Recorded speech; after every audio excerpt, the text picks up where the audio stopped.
have this once-in-a-generation negotiation coming up next year, and it's a chance for Minneapolis to explore what its energy choices might be and how it could achieve some of its energy goals.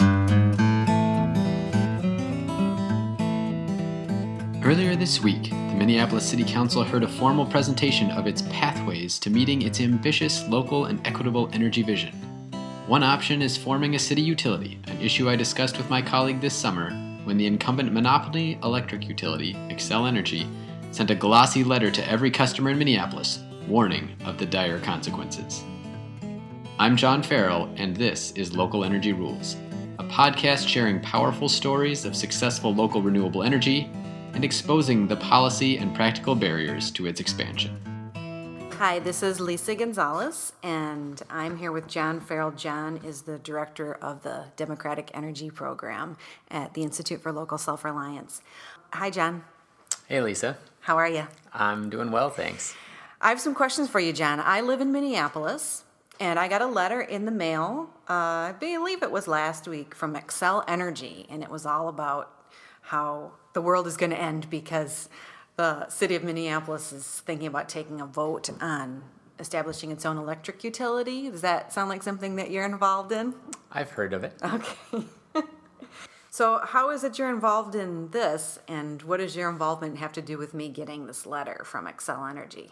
Well, I'm involved in it in a number of ways. I'm also a Minneapolis resident, and the Institute for Local Self-Reliance has its office in Minneapolis, and so we care very deeply about the energy choices that are available to the city. I'm also involved with a grassroots campaign called Minneapolis Energy Options that really is all about helping the city achieve its energy goals, whether that's cleaner energy, more affordable energy, improving energy reliability, or developing more local energy sources from renewable energy like wind or solar. You know, tell me a little bit about this. I'm confused by some of the things in the letter, and I'm just wondering if you could sort of clarify it for me. Okay, first of all, is Minneapolis going to take over the city's gas and electric utilities? That's a great question, and I think one that is on a lot of people's mind after getting that letter. The city of Minneapolis has a lot of goals regarding affordable energy and cleaner energy. It has goals with regards to climate change and reducing its greenhouse gas emissions. And it's looking for ways to improve on all of those different measures. And so the problem that the city of Minneapolis finds itself in, and so many other cities, is that there's only really one legal route to get something different from their energy service providers, which is to form a municipal utility, which is to basically become the utility instead of the investor-owned company.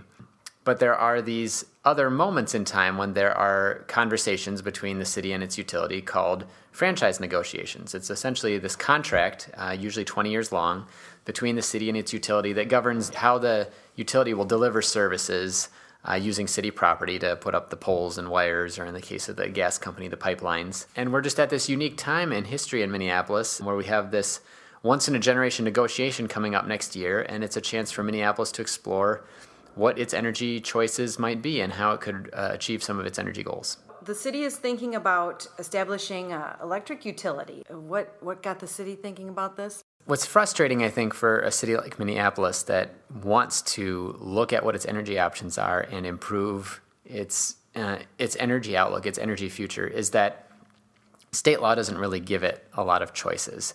And when these franchise negotiations, as I mentioned, come up, this sort of once-in-a-generation contract negotiation with the utility, there's an opportunity to have a conversation with your utility, but state law doesn't allow you to discuss a lot of the things that the city would care about.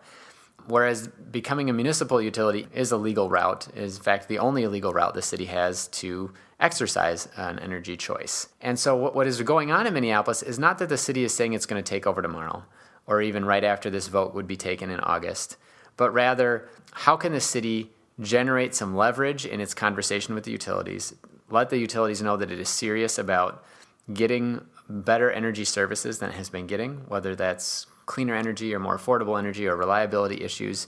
So this conversation, this public hearing that has taken place, and this vote that might come up in another week or two is really an opportunity for the city to keep that conversation going. And it's already borne some fruit. It has, such as?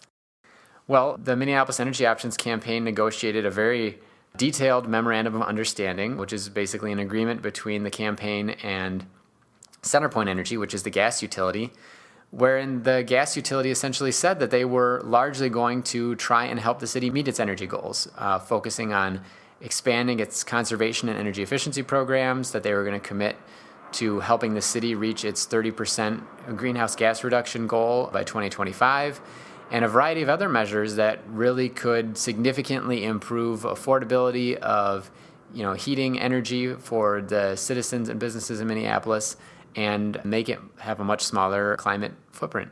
So that's why I didn't get a weird letter from them, because they provide my gas. Right. CenterPoint Energy really sat down at the table when they heard about this campaign and when they heard what the city was interested in and wanted to know how they could work with the city to get to these results. And we haven't seen the same response yet from Xcel Energy. Now, in the letter that I got, Xcel told us all about all the great things that they've done and, what an efficient and affordable source they are for electricity for the city. Why should Minneapolis look elsewhere? I think what's important to keep in mind with a utility like Xcel Energy is that a lot of the things that they have accomplished, a lot of the things that they have done about renewable energy, for example, are the result of state law. They're the result of a lot of citizen activism and legislative work to require them to provide renewable energy. So they were a leader on wind energy in the mid-90s because the state told them, you will develop renewable energy resources like wind power in exchange for continuing to store more of radioactive nuclear waste from your nuclear power plants. And in the mid-2000s, the state told Xcel that you will, along with other utilities in the state, achieve 30% renewable energy by 2020. Both of these things were vociferously opposed by Xcel Energy at the time, although they're more than happy to claim credit for the results at this point. And there have been other examples, too, of things that Xcel has done, whether it's the conversion of a coal power plant in the Riverside neighborhood to natural gas, and their solar rewards program, their rebate program for solar energy, where they're very proud of those things that they've done, but it was really only a lot of citizen activism, grassroots campaigning, and hard work to get them to essentially overcome their opposition to get these things in place. So I think with that historical context, it's understandable that the city would look at all of its energy options and not just how do we have to bully Xcel into doing what we want. Mm-hmm. Mm-hmm. Now, isn't it going to cost me a lot of money? I mean, if I pay taxes and I live in Minneapolis, doesn't it cost a lot for the whole city to have a utility? I mean, to do the conversion and everything? Tell me a little bit about that. Well, there are a couple things that make forming a city-owned utility very complicated, and one of them is a very perverse piece of state law that says that if Minneapolis were to go ahead with this idea of forming a municipal utility, they would actually have to pay Xcel their lost profits. So the concept there being, I guess, that for some reason Xcel Energy is entitled to keep making money off people who have decided that they are no longer adequate to serve their needs. I think it's an example, unfortunately, where a good lobbyist for the utility got in a nice little piece of legislation that really isn't in the public interest. So that complicates things. But one thing to keep in mind is, number one, that's not really what Minneapolis is setting out to do. They're having this hearing and this conversation about a municipal utility because right now it's the only legal route they have to really attaining change.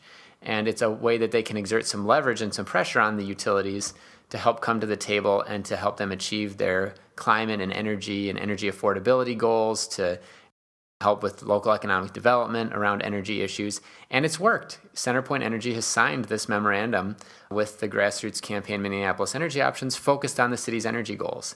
And I think the idea here would be not that we want to supplant Xcel as the electric utility, but that we hold that option in reserve as the way that we can get them to the table to take seriously the city's desire to improve its energy future. So what do you hope to see happen? What would you like to see happen?